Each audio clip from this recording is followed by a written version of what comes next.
Temas de salud que son importantes abordarlos con profesionales que nos visitan, que están en nuestro piso, que disponen de un tiempo generoso en el medio de una agenda, en medio de consultorios, en medio de la atención a sus pacientes y pueden sacarnos algunas dudas y darnos la información necesaria que nosotros nos compete para poder transmitírselas a ustedes, por supuesto. Con la llegada del invierno, con la llegada del frío, la cuestión alimentaria también pasa a ser el centro. Y aquí cabe la realidad o el mito. Hace frío, tenemos hambre, comemos más porque lo necesitamos. Necesitamos más calorías para pasar este frío. Por eso estamos con la licenciada en nutrición, Sandra Atencia, que con mucho agrado ha estado compartiendo alguna información con nosotros previa y llegábamos a esta cuestión, esta conclusión. ¿Es mito o es realidad? ¿Cómo estás, Sandra? Hola, Flavia, ¿cómo estás? Muy bien. Y bueno, hablando sobre esto que es común, ¿no? Pensar en que si hace frío, realmente necesitamos incrementar las calorías de nuestra alimentación. Y eso, bueno, vengo a desterrar un poquito ese mito, lamentablemente. Sonamos. Sí, sí. Muchos nos amparamos en esta cuestión de decir, bueno, ¿Sí? tengo frío, me faltan calorías. Exactamente. Pensando en el significado de esa palabra, pensamos también que el aporte energético también debería ser mayor. Y encima, en este periodo, muchas veces disminuimos nuestro gasto calórico, es decir, disminuimos la actividad que habitualmente hacemos, ¿no? A veces dejamos de ir al gimnasio o de salir a caminar. Y bueno, entonces, en ese desbalance ocurre que al finalizar el invierno nos quedamos con algunos kilitos de más.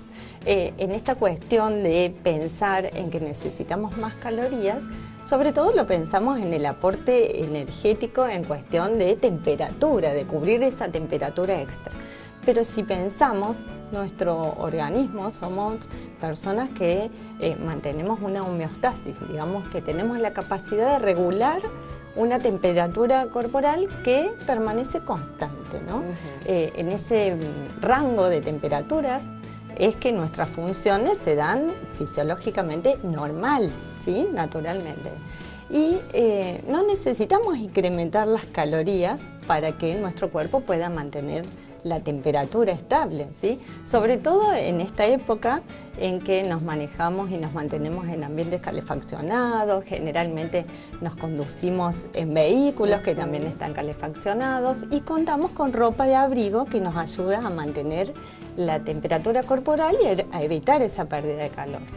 Si pensamos en los alimentos, por supuesto, pensar en una ensaladita o pensar en jugos de frutas o en frutas, eso ya de por sí nos da como frío y, o por lo menos la y sensación, nos atrae. la sensación de que comemos algo frío y nos queda frío en el cuerpo viene de ahí realmente por Sí, la condición de los exacto. alimentos. Quizás lo mismo, ingerido de manera caliente, Sí. nos da otra sensación, por lo menos a Exacto. primera vista, pero bueno. Exacto, a eso me refiero con mito. Podemos variar la forma de preparación de estos alimentos, pero no necesariamente incrementar las calorías, ¿sí? No necesitamos mayor cantidad de calorías, un mayor aporte calórico.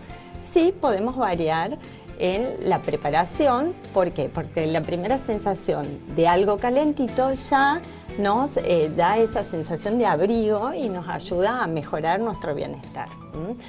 Pero también tenemos efectos de algunos alimentos que mejora la formación de calor dentro de nuestro cuerpo. Se llama la termogénesis de los alimentos, ¿sí?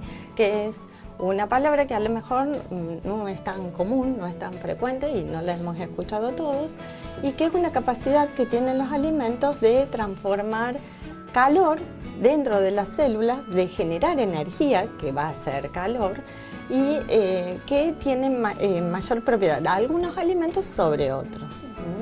Generalmente pensamos que en invierno la mayor necesidad proviene justamente de almidones, como las pastas, las papas, pensando en guisitos y ese tipo de preparaciones, ¿no? Y también en las grasas, pensamos en ese acompañamiento.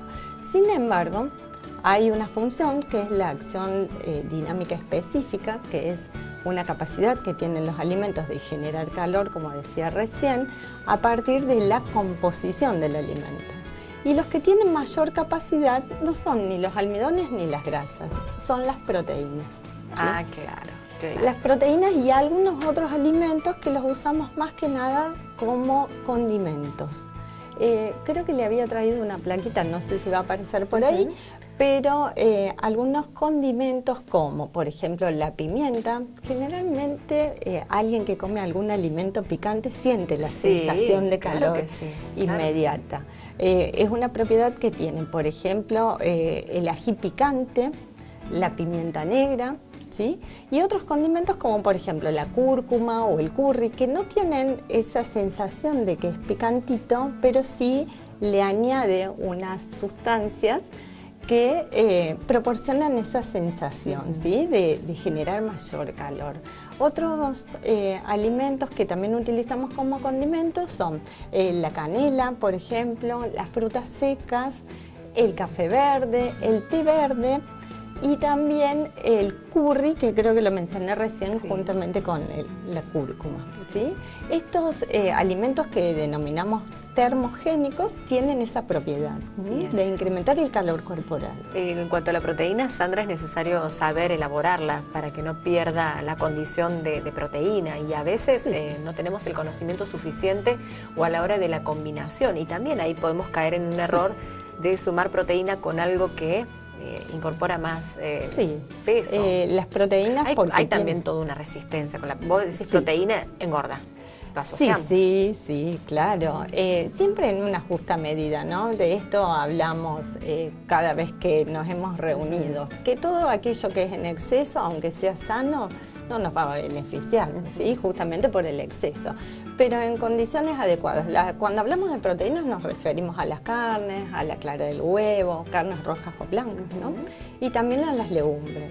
Entonces tenemos preparaciones de invierno que, sin incrementar las calorías diarias, nos pueden proporcionar esa sensación de bienestar y nos pueden dar variedad también a nuestra alimentación cotidiana, ¿no? Claro. Dentro de los vegetales que no mencioné más que nada lo que era condimentos, los tubérculos, como las raíces que conocemos como la papa, la batata y la zanahoria, también tienen esa propiedad en cierta medida.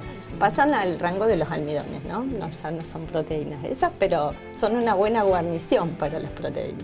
Y también ser astutos, por ejemplo, de un buen caldo, una buena sopita antes de cada almuerzo. También te da esa sensación de que te calienta el cuerpo, que bueno, que de alguna manera también te sacia el apetito y también predispone a una comida que, aunque va a haber verduras frías, en este sentido tampoco impactan como primer plato.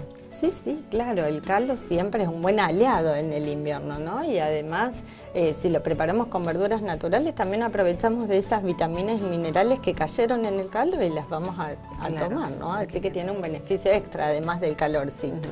También, Sandra, con los niños, ¿cómo reacciona de la misma manera que en el adulto? Esta información, digamos, aplicable para todas las edades. Sí, por supuesto. Además que están creciendo, desarrollando en este sentido, a un niño que necesita hacer una dieta para no engordar, es válida también estas aclaraciones. Sí, por supuesto. En estas aclaraciones que voy haciendo es justamente para llevar una alimentación equilibrada y sana para toda la familia, ¿no? Muy bien, aplicable para todos los casos. Totalmente. Entonces, bueno, en realidad nadie tiene excusa. Podríamos decir, bueno, no, la hago para el nene, y eso quería que vos dijeras, pero no.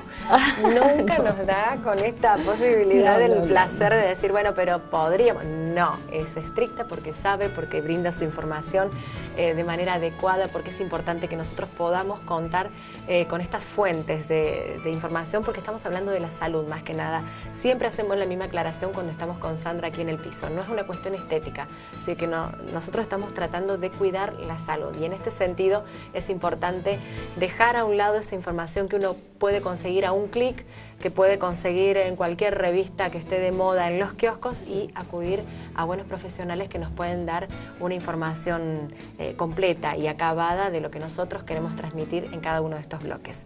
Muchas gracias, Sandra, por tu tiempo, por disponer de estos conocimientos y ponerlos en común aquí en Local Noticias. Espero que les resulte de utilidad para aplicar. Cuando vos vengas periódicamente vas a comprobar si te estamos haciendo caso o no, por lo menos en el equipo. Bien. Muchas gracias, Sandra. Gracias.